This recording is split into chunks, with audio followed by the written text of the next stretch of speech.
It all starts by introducing us to a girl named Kitoko Igualada, but we will just call her Kodo. Kodo is sitting outside on a hospital bench, and then she goes over to talk to a boy named Kuro, who is our main protagonist. She greets him, but the boy is confused since he doesn't know who she is. She then goes on to say, "How can't you remember the girl who saved your own life?" But he replies saying he can't remember ever being in danger that bad for someone to need to save his life. However, Kodo tells him that 2 years ago, at this hospital, he was walking through the corridors and some children passed by and accidentally pushed him. But before he fell down, Kodo was there to save him and grabbed him before he fell. Kuro and his girlfriend Saki thanked her that day, and he promised that he will always remember her.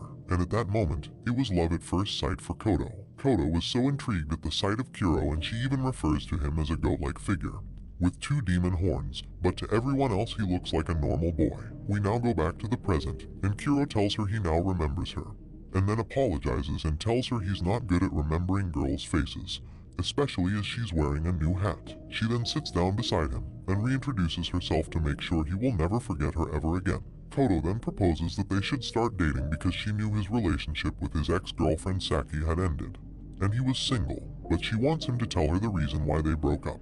And that's when he tells her that one night while they were both walking past a river, a monster appeared, so he ran away leaving only his girlfriend, and this is the reason they broke up. But Kodo tells him this is a lie, and what really happened was the monster was actually the one who was afraid of Kuro, and his girlfriend was also now scared of him because she saw how frightened the monster was of Kuro, and it made her question who he really was. Kodo then goes on to explain that all the monsters know his true identity, and find him terrifying from everyone else. So then Kuro asks Kodo who she really was, then she tells him she's the goddess of wisdom for all mythical creatures, monsters and spirits known as yokai. But Kuro doesn't believe her, so she convinces him by telling him to find the newspapers from 6 years ago, which tells the story of a girl who went missing but was later found without an eye and a leg. Kodo then leaves, and gets on the bus to go home. And this is when she is visited by one of the spirit creatures who asks her for help, and explains that there is a demon monster lurking in the library. But she tells him that she will take care of it tomorrow because she's following Kuro. The next day we see that Kuro found the newspaper about Kodo and learns about what happened. Kodo asks him if his investigation is enough proof for him to believe her, but he says that this still doesn't prove she's a goddess of wisdom. And just at that moment, a human transforms into a fox right in front of him, and tells Kodo that the library has been broken into by the monster, and asks her for help. The fox takes one look at Kuro and is frightened out of his mind, just by simply looking at him.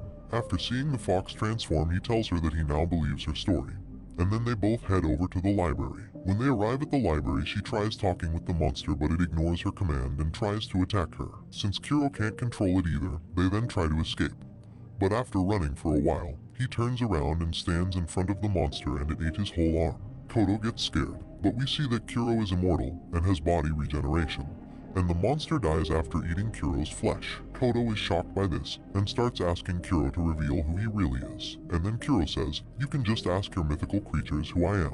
He also tells her that when he was younger he ate 2 kinds of demon meat, which gave him immortal powers. The next day, Kuro goes to visit his cousin at the hospital, and there he sees Kodo. They talk about what happened in the library yesterday, and she asks him about his arm.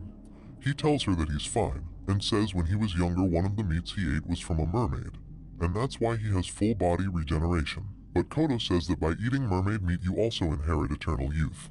However, he doesn't look like a boy anymore, and he says that it could be because of the other meat he ate that is affecting the eternal youth power. She asks him what the other meat was, but he doesn't give her an answer. Right after, Kodo then invites Kuro to come and visit one of the mythical creatures, which is a giant serpent, because she heard that it has some questions that only she could help him with. But Kuro rejects going with her and tells her that he has better things to do, so she goes alone to talk with the giant serpent. The snake tells her that all the humans are forgetting about him as he hasn't received any prayers from humans in many years, and that humans no longer look up to him as a god of water. After that, he notices that Kodo is upset, so the snake asks her what's wrong, and Kodo replies that she was upset because her boyfriend Kuro didn't accompany her. She apologizes and asks the snake why he wanted her help, and this is when it tells her that a few days ago a woman threw a corpse into the lake. The woman in question is called Tanio, and the corpse was identified as a man called Yoshihara Hiru, who was Tanio's ex-boyfriend's boss. Tanio was later arrested and testified to the police that she threw the corpse into the lake because she heard about the snake that likes to eat humans and she gave it as an offering. But that was actually a lie, because the snake watched her throw it into the lake, and when she threw it in, she whispered saying, "I really hope someone finds you." He also noticed that she never attached anything heavy to the body to weigh it down, so she definitely wanted it to be found. And that's why he's asking Kodo for help, as he wants an explanation from the goddess of wisdom. She tries helping the snake by giving him several explanations as to why this occurred. But each reason she gives the snake leads to an empty plot, so she gives him one more reason as to why she did this.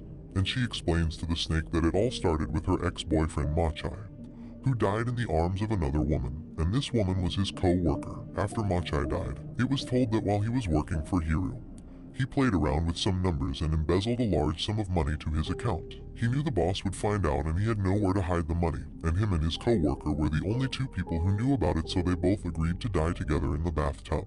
At the time this happened, Tanyo was carrying his baby, and she thought she was carrying the baby of the man who just betrayed her. Later on, she ended up having a miscarriage, so she dumped the unborn baby in the river out of spite. Tanyo moved on with her life and got out of the city and now lives alone in the suburbs. Years go by, and Hiru visits her house and confesses to her that he was actually the one who embezzled the money, and that Machai and his co-worker were the only two people who knew about it and threatened to make it public, so he killed them both. After hearing his confession, she got her revenge on the boss, and then dumped his body in the river, hoping that the police would search the entire river, in the hopes that they would find her unborn baby she had with Machai. That's why she whispered saying she really hopes someone finds it. After explaining to the snake what happened, she sees Kuro, who was hiding this whole time, and listening in on the conversation. Kodo then leaves with Kuro, and Kodo tells Kuro that everything she just told the snake was a lie, because she sent one of her spirits to check on Tanyo at the time she was being detained.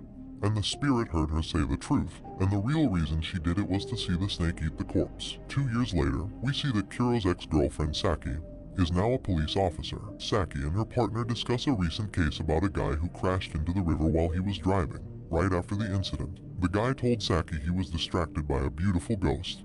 He describes her as a faceless lady with 2 big eyes, but in the police report, she wrote down that it was a puppy in the road which caused him to crash into the river. Her partner argues with her and says it's best to use the right description, but Saki told him they shouldn't mention the word ghost in their reports as it will only cause problems. Saki told her partner that this was the work of a ghost called the Steel Lady, to which he replies saying he's heard many similar cases of the Steel Lady, but still can't bring himself to believe that ghosts are actually real. Before her partner leaves, she tells him that these spirits and yokai do exist in their world, and that her own ex-boyfriend Kuro was also like these monsters, but in a human form, and that's why she broke up with him. She then starts to investigate where the incident took place, and there she meets Kodo, who happens to fall on top of her. Kodo was facing off with the Steel Lady, and this is when Saki has had enough of hearing from the Steel Lady, and wanted to defeat her right now. So she runs up to her and tries to fight the lady, but her arm went straight through her body. The Steel Lady then threw a metal beam at her and knocked her down. Kodo helps her and makes contact with the Steel Lady, and shortly after the ghost ran away. Saki asks Kodo why she was able to hit the ghost but she wasn't, and then she goes on to explain that she's not like other humans. Kodo explains to Saki that she needs to forget about everything that just happened and not to get the police involved as it will cause many problems. Then Saki pulls out her badge and tells her she is an officer, then offers to bring her back to the station for further questions and offers to treat her wounds she got from the fight. But after seeing her badge, she read the name and realized who it was, and was shocked that she just met Kuro's ex-girlfriend. She begins to express that if she knew who she was from the start, she wouldn't have saved her from the Steel Lady. Then Saki gets angry with her for being rude. They head over to Saki's apartment and Kodo tells her that her and Kuro are now dating and are happily in love. She shows Saki photos of them together, but after seeing the photos, she tells her that they shouldn't be together as he looks miserable and unhappy in all the photos. Kodo disagrees, but Saki says she would know since she was the one who dated him for over 4 years. Saki asks Kodo why Kuro wasn't there when she was facing off with the Steel Lady, and Kodo replies saying he disappeared around a week ago, and the last thing he did was text her saying to not go looking for him. Kodo leaves, and uses a spirit in the form of a giant skeleton for transportation. Saki then starts to investigate more about the Steel Lady and who she was before she died. She found out the girl's real name is actually Karin Nanase. She was 18 at the time and wasn't doing too well in life, until one day, she got an important role as a leading actress and became a famous idol and was worshipped by many people that followed her. She continues searching and finds a website that talks about the idol. It is a fan wiki page, and there it tells her everything she needs to know about Nanase. She clicks on the wiki, and it explains the death of her father, Apparently her father died from an accident by falling down the stairs. But then there were rumors that Nanase was the one who killed her father, since he hated her for becoming famous and embarrassing his family. Because of this rumor, Nanase had to temporarily withdraw from acting. A few days later, Nanase died of steel beams falling on top of her at a construction site.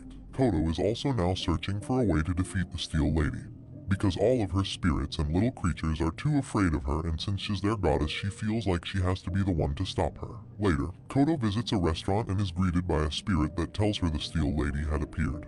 She arrives at the location and saw her fighting someone, and it was Kuro. Saki also arrives and the two of them are watching Kuro fight the Steel Lady. Kuro is losing the fight and takes a huge hit from the metal beam which kills Kuro. But he revives himself and came back to life and suddenly was able to predict all her attacks. Saki doesn't understand how he was able to do this, so Koto explains that the other meat he ate when he was younger was from the beast called Kyuden. Normally no one else survives after eating this meat, and his grandmother was the one who fed him both the mermaid meat.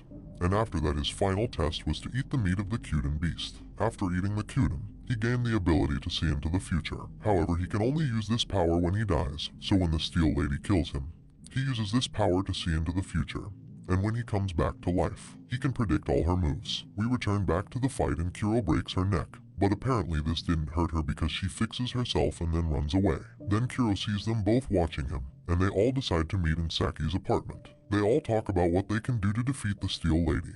And that's when Koto explains that she is a different type of ghost from the rest of the yokai spirits because she was created by the imaginations of humans who idolized her. These people gave it a name and an appearance, so it ended up becoming real. Saki asks Koto how so many people were able to think of the same image in order to bring her to life, and she tells her it was because of the wiki page her fans created. So to stop her, they have to rewrite the story of the Steel Lady and make it interesting enough so everyone stops believing the Steel Lady is a real ghost. And if they can do this, all the believers of the Steel Lady will change their minds and she will cease to exist. To proceed with this plan, Koto needs more information and asks Saki for her investigation files. The files have all the necessary information about Karin Nanase. They go to the place of the incident, and with the help of a ghost they verify that she was indeed crushed by the metal beams. However, she never actually moved out of the way, almost like she wanted to be crushed. They talk to the ghost, and they all agree that they should come up with a fake narrative to replace the old one, and finally get rid of the Steel Lady. To confirm the story will be a success, they can use Kuro's power to see into alternate futures,